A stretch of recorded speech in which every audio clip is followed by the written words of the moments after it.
Frères et sœurs, que la paix et la grâce de notre Seigneur et Sauveur Jésus-Christ soient avec vous. Ici est WH Redemption Ministries pour notre dévotion matinale pour ce mercredi 18 décembre 2024. Toujours dans la mission de vous accompagner journée après journée, réveil après réveil, matinée après matinée, sur le chemin du royaume de Dieu. Car l'essentiel, frères et sœurs, est dans le royaume de Dieu. La force est en Dieu, l'abondance est en Dieu, la sagesse est en Dieu, et surtout l'espérance, frères et sœurs, est en notre Dieu. C'est pourquoi nous nous répétons à chaque instant, cherchons d'abord le royaume de Dieu et sa justice, et toutes les autres choses nous seront données en plus. Donc bon réveil mon frère, bon réveil ma soeur, c'est ici la journée que l'Éternel a faite et qu'elle soit pour nous un sujet de gloire et de louange. Oui, frères et sœurs, beaucoup n'ont pas survécu cette nuit et beaucoup ne se sont pas réveillés ce matin. Donc, si tu es compté parmi les vivants ce matin, mon frère, si tu es compté parmi les vivants ce matin, ma soeur, tu as intérêt à crier Ebenezer, Ebenezer. Jusqu'ici, l'Éternel nous a secourus. Oui, tu peux commencer ta journée avec la ferme conviction que les bontés de l'Éternel ne sont pas épuisées.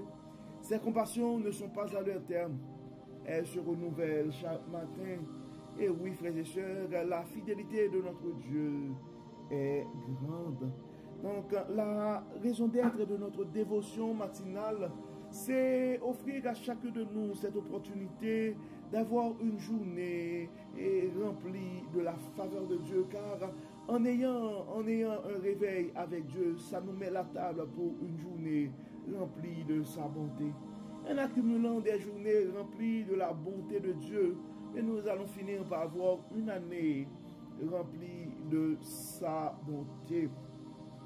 Et en accumulant, frères et sœurs, des années remplies de la bonté de Dieu, nous allons finir par avoir une vie comblée de ses plus riches bénédictions sur plusieurs générations.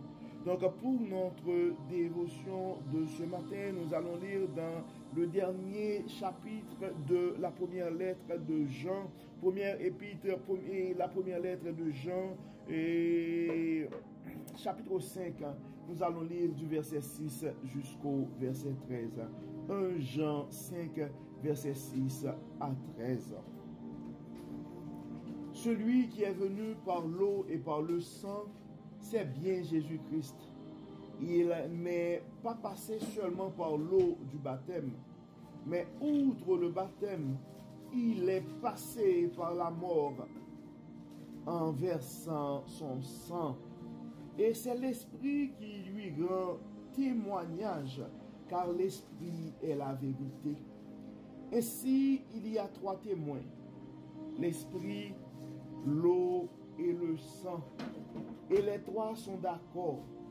Nous acceptons le témoignage des hommes, mais le témoignage de Dieu est bien supérieur. Et ce témoignage, c'est celui que Dieu a rendu à son Fils. Celui qui croit au Fils de Dieu possède ce témoignage en lui-même.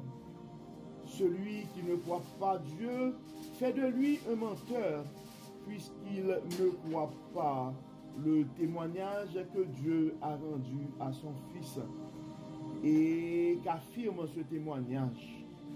Il dit que Dieu nous a donné la vie éternelle et que cette vie est en son Fils. Celui qui a le Fils a la vie. Celui qui n'a pas le Fils de Dieu n'a pas la vie. Je vous ai écrit cela pour que vous sachiez que vous avez la vie éternelle, vous qui croyez au Fils de Dieu. 1 Jean chapitre 5 verset 13. Je vous ai écrit cela pour que vous sachiez que vous avez la vie éternelle, vous qui croyez au Fils de Dieu. Et pour les raisons de la cause, je vais continuer à lire même le verset 14. Et voici quelle assurance nous avons devant Dieu. Si nous demandons quelque chose qui est conforme à sa volonté, il nous écoute. Verset 15. Et si nous savons qu'il nous écoute, nous savons aussi que l'objet de nos demandes nous est acquis. En fait, frères et sœurs, nous avons lu de préférence du verset 6 jusqu'au 15e verset.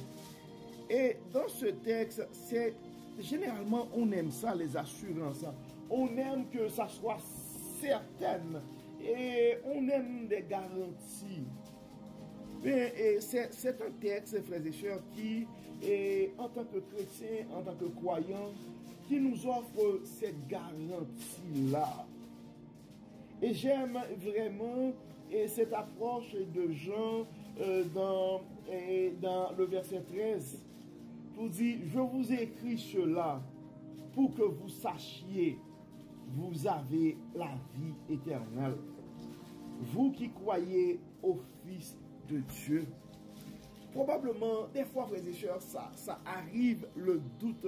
Et des fois, tu peux regarder ta vie aujourd'hui et tu vois que les gens autour de toi sont en train de mener la belle vie.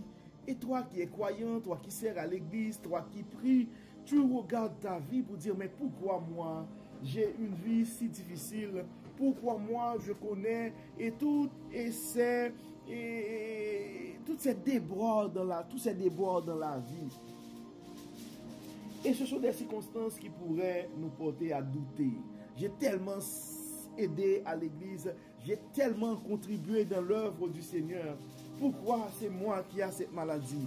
Pourquoi ce sont mes enfants qui se trouvent dans ces situations? Pourquoi moi? Pourquoi nous? Pourquoi notre pays? Pourquoi notre ville? Pourquoi notre église? Donc, ce sont des choses qui pourraient nous porter à douter la bonté de Dieu, à douter, en fait, les promesses de Dieu, à douter. Et des fois, en réfléchissant, nous pouvons nous poser des questions par rapport à la vie éternelle. Donc, Jean a pris le temps de rappeler, je vous ai écrit cela pour que vous sachiez que vous avez la vie éternelle. Vous qui croyez au Fils de Dieu. Donc, si tu te présentes comme chrétien ce matin, si tu crois en Jésus-Christ ce matin, donc tu peux avoir cette garantie de la vie éternelle. Car le Jean 3, verset 16, ça dit tout. Car Dieu a tant aimé le monde qu'il a donné son Fils unique, afin que quiconque croit en lui ne périsse point, mais qu'il ait la vie éternelle. Donc ta foi en Jésus-Christ, ta croyance en ce Dieu tout-puissant te donne la garantie de la vie éternelle, mon frère. Ça continue dans le verset 14 pour dire, et voici quelle assurance nous avons devant Dieu. Si nous demandons quelque chose qui est conforme à sa volonté, il nous écoute. Je ne sais pas, ça fait combien de temps tu es en train de prier pour quelque chose et probablement tu te poses plein de questions. Est-ce que les paroles que nous trouvons en 1 Jean 5, verset 14, et c'est une vérité. Donc ça dit, voici quelle assurance nous avons devant Dieu. Si nous demandons quelque chose qui est conforme à sa volonté, il nous écoute. Nous devons nous rappeler, frères et sœurs, c'était même le cas pour Jésus-Christ. Il a dû prier à Dieu à plusieurs reprises, mais à un certain moment, dans le jardin de Gethsémani, il a eu le courage de dire, Père, que ta volonté soit faite.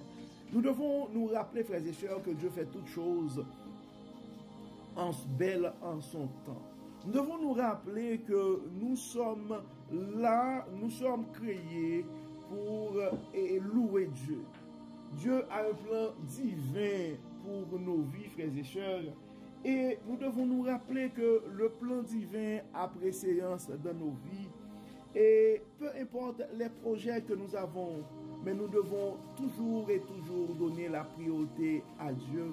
C'est pourquoi dans nos prières, nous devons toujours inviter à Dieu que sa volonté, que toute la place soit à lui dans nos vies. Donc ta prière ce matin, mon frère, ta prière ce matin, et ma soeur devrait être, et Dieu Tout-Puissant, je remets ma vie entre tes mains, mes projets, mes objectifs, je les remets tous entre tes mains, et que ta volonté soit faite et que ton Saint-Esprit soit notre guide. Donc, parce que la parole nous dit clairement, il y a beaucoup de projets dans le cœur de l'homme, mais ce sont les desseins de l'Éternel qui vont s'accomplir. Et dans le verset 15, frères et sœurs, ça dit, si nous savons qu'il nous écoute, nous savons aussi que l'objet de nos demandes nous est acquis. Donc ce matin, mon frère, ce matin, ma soeur, à travers ce texte, tu dois avoir cette garantie-là, que Dieu te voit, que Dieu te connaît et que Dieu est là pour toi.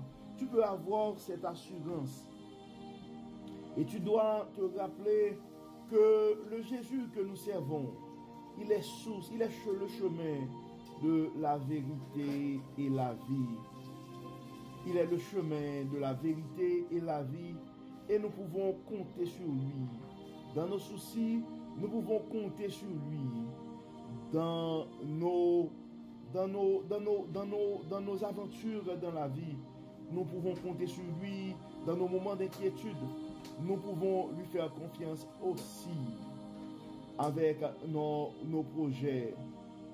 Notre avenir est entre ses mains. Donc si tu cherches une garantie ce matin, si tu cherches la certitude ce matin, mon frère, la certitude, la garantie est en Dieu. Car il est le chemin, la vérité et la vie. Donc comme d'habitude, frères et sœurs, nous allons prier ce matin. Et nous allons demander à Dieu de nous assister, de nous guider. Nous allons soumettre nos projets, nous allons soumettre nos objectifs entre les mains et de ce grand Dieu. Mais nous allons lui demander aussi de prendre toute la place dans nos vies pour que sa volonté soit parfaite dans nos vies. Prions le Seigneur. Dieu de bonté, Dieu de toute miséricorde, nous te disons merci pour ton amour, merci pour ta grâce et merci pour ta fidélité. Merci Seigneur pour la manière que tu n'arrêtes pas de nous révéler ta sagesse. Merci Seigneur pour cette garantie que tu nous offres ce matin pour nous rappeler que non seulement et que nous pouvons avoir la garantie de la vie éternelle à travers la confiance, la foi et en ton Fils Jésus-Christ, mais parce que aussi tu nous rappelles que nous devons donner la priorité à ta volonté dans nos vies. Ce matin, Dieu clément, nous soumettons à toi nos différents projets. Nous soumettons à toi nos projets d'études, nos projets de famille, nos projets d'investissement. Nous remettons à toi nos inquiétudes, nos soucis de la vie. Dieu clément, nos maladies sont entre tes mains. Nos problèmes de couple, de famille sont entre tes mains. Nos soucis financiers sont entre tes mains. Nous remettons entre tes mains nos questionnements par rapport à notre sécurité. Dieu de toute grâce, Dieu de toute bonté, Dieu de toute miséricorde, nous nous remettons entièrement à toi. Viens dans nos vies et règne en maître. Prends toute la place dans nos vies. Enlève-nous tout ce qui n'est pas de toi. Enlève-nous toute forme de suffisance. Enlève-nous toute forme d'arrogance. Enlève-nous toute forme de fierté qui pourrait nous porter à nous fier à nos connaissances, à notre intelligence. Viens dans nos vies, Dieu clément. Assiste-nous, guide-nous, montre-nous exactement les choses que nous devons dire, les directions que nous devons prendre. Agis. Bénis, Dieu clément. Protège. Nos enfants sont entre tes mains, nos jeunes sont entre tes mains, nos adultes sont entre tes mains, nos aînés sont entre tes mains. Nous remettons cette fin d'année entre tes mains, nos différents projets, Dieu clément, tu les vois. Nos soucis, nos inquiétudes, nous les remettons tous entre tes mains. Encore une fois, nous remettons nos frères et sœurs partout à travers le monde qui te prient actuellement. Tu connais leurs soucis, tu connais leurs inquiétudes. Assiste-les, guide-les. Nous remettons nos jeunes entre tes mains. Certains d'entre eux probablement sont en fin de session. Nous te demandons, Dieu clément, de les assister, de les inspirer. Et nous demandons, Seigneur, de les conduire dans la réussite. Mais surtout, Seigneur, de les rappeler que la force est en toi. L'intelligence est en toi. Le succès est en toi. La sagesse est en toi. Le bonheur est en toi. Encore une fois, Dieu clément, viens dans nos vies, prends toute la place et que tout soit fait pour la gloire de ton nom. Au nom de Jésus, nous prions. Amen. Amen. Frères et sœurs, nous arrivons au terme de notre dévotion pour ce mercredi 18 décembre 2024. Nous espérons que votre âme a été bénie et d'ici là, nous vous souhaitons une excellente journée sous le regard du Dieu Tout-Puissant. Que le Seigneur nous bénisse, que le Seigneur nous accorde sa grâce, sa paix, au nom de Jésus. Amen. Amen. Encore une fois, bon mercredi, frères et sœurs, et à demain. Bye bye.